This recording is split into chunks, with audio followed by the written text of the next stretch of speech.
लीजिए भाभी आपकी चाय। इसके बिना आप तो ऐसे हैं जैसे बिना पेट्रोल के गाड़ी। सुबोध ने अपराजिता की तरफ चाय का कप बढ़ाते हुए कहा। अपराजिता ने धन्यवाद कहा। वह सुबोध के हाथ से कप ले लिया। दरअसल अपराजिता व उसके पति बलराज सिंह अपने दोस्त सुबोध के साथ व उसकी पत्नी कामिनी के साथ मां वैष्णो देवी के पवित्र मंदिर में माथा टेकने आए थे। चढ़ाई के कारण थोड़ा थक गए थे। खाने पीने के लिए रुके थे तो सभी लोग जूस लेते या खाना वगैरह खाते, लेकिन अपराजिता अधिकतर चाय लेना पसंद करती थी। उसकी इसी आदत की वजह से सुबोध उसे छेड़ रहा था। कम से कम 10 बार चाय पी चुकी हो तुम, राज ने अपने चिर परिचित कड़क स्वर में कहा। अपराजिता ने नजरें झुकाकर कहा। बलराज की आदत थी अपराजिता को हे दृष्टि से देखने की। अरे भाई साहब, आपको तो खुश होना चाहिए। इतने कम बजट में चलने वाली पत्नी कहाँ मिलेगी? कामिनी ने हंसते हुए कहा।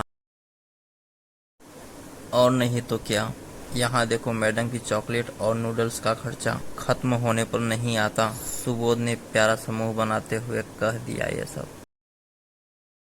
अरे खर्च करने से मना किया है क्या किसी ने? कुछ अच्छा खाओ ना, इस चाय में क्या रखा है? ये सब बलराज ने कहा और उनको पीछे छोड़कर आ गया। भाभी आप इस करेले के अचार को झेलती कैसे हो? सुबोध ने हंसते हुए कहा और वह भी कामिनी के साथ आगे बढ़ गया। अपराजिता ने अपने हाथ में चाय के कप को पकड़े देखा और वहीं खड़े होकर नीचे घाटी को देखने लगी। कामिनी को उसने हाथ के इशारे से आगे बढ़ते रहने के लिए कहा। वह लोग बस भवन को पहुंचने वाले थे। घाटी में से बादल आने जाने वाले लोगों को उमड़कर छूने लगे थे। अपराजिता ने चाय पी और बलराज के बातों को याद करके वह मैया के सानिध्य को गंवाना नहीं चाहती थी। उसने मैया के सानिध्य को आंख बंद करके महसूस किया। 2 आंसू खामोशी से उसकी आंखों से बह गए, वैसे ही जैसे बहुत दिनों बाद माँ बेटी के मिलने पर होता है। उसका मन कर रहा था इन बादलों को अपने अंक में भरकर अपने साथ ही ले चले। तभी उसका फोन बजने लगा। स्क्रीन पर बलराज का नाम देखकर समझ गई। वह जरूर दांत पीस रहे होंगे कि आखिर अभी तक अपराजिता उन तक पहुंची क्यों नहीं। उसने फटाफट कप डस्टबिन में डाल दिया और लगभग भागते हुए वे सभी के पास बलराज ने सबके सामने कुछ कहा तो नहीं, पर उनकी आंखें बहुत कुछ बोल रही थी। अपराजिता को इन सब की तो आदत हो गई थी। सब नहा धोकर तैयार मैया के सामने सभी लोगों ने पहुंचकर माथा टेका और मैया के दर्शन करने लगे। अपराजिता के आंखों से झरझर आंसू बह रहे थे। उसने कोई मन्नत नहीं मांगी, उसने कोई वरदान भी नहीं मांगा, बस मैया को निहारती रही। वह आंखों से आंसू बहते रहे। यह माँ से मिलने के आंसू थे, माँ को महसूस करने के आंसू थे। इसमें कोई छल कपट नहीं था, ना ही कोई डील थी कि माँ आप यह हमारा काम कर दो तो मैं आपके पास 2 बार और आऊँगी या फिर गरीबों को खाना खिलाऊँगी।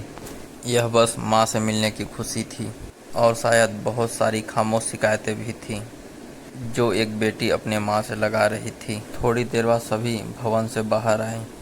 मैंने तुम जैसी मनहूस औरत अपनी ज़िंदगी में नहीं देखी। इतना दूर तुम्हें यहाँ इसलिए लाया था ताकि तुम अपनी मनहूसियत फैला सको। तुम्हें ना यहाँ लाना ही नहीं चाहिए था। अरे कामिनी को देखो, बेटा होने की मन्नत मांगी उसने और धागा भी बांधा। तुम्हें कुछ ऐसा भी आता है जो नॉर्मल हो? बलराज ने दांत पीसते हुए कहा। दरअसल उन दोनों की एक बेटी ही थी। अपराजिता इस बात से बेहद खुश थी और बलराज की भी जान बसती थी धानी में, पर अंदर ही अंदर उसे बेटे की चाह थी। अगर मेरी माँ को मुझे बेटा देना होगा तो वह बिना मेरे कहे ही मुझे दे देगी। इतनी दूर मैं अपनी माँ से धन्यवाद कहने आई हूँ और उस चीज़ के लिए जो उसने मुझे दी, और ख़ासकर धानी को मेरे गोद में डालने के लिए। माँ से भीख मांगने की ज़रूरत नहीं होती, उसे बिना कहे ही पता होता है कि उनके बच्चों के लिए क्या चाहिए। और यहाँ आए हैं तो अपना मन शांत रखिए और प्रकृति का आनंद लीजिए। मुझे और कुछ नहीं कहना है। तुम और कह भी क्या सकती हो, उस पागलों के खानदान की।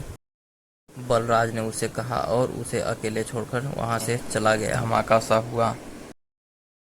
उसे तो आदत ही थी हर समय ताने सुनने की, पर बलराज द्वारा कहे गए आखिरी शब्द उसके सीने को चीर रहे थे। उसे ऐसा लग रहा था कि उसका दिल उसके सीने से बाहर गिर जाएगा। उसने एक लंबी सांस ली और वह वहीं पर बैठ गई, और यह आखिरी शब्द उसके भाई के लिए ही कहे गए थे। कहानी अच्छी लगी हो तो चैनल को लाइक, सब्सक्राइब और शेयर ज़रूर करें, और दूसरा पार्ट देखने के लिए हमारे चैनल से जुड़े रहें। धन्यवाद। और कमेंट में ज़रूर बताएं किसको किसको दूसरा पार्ट चाहिए।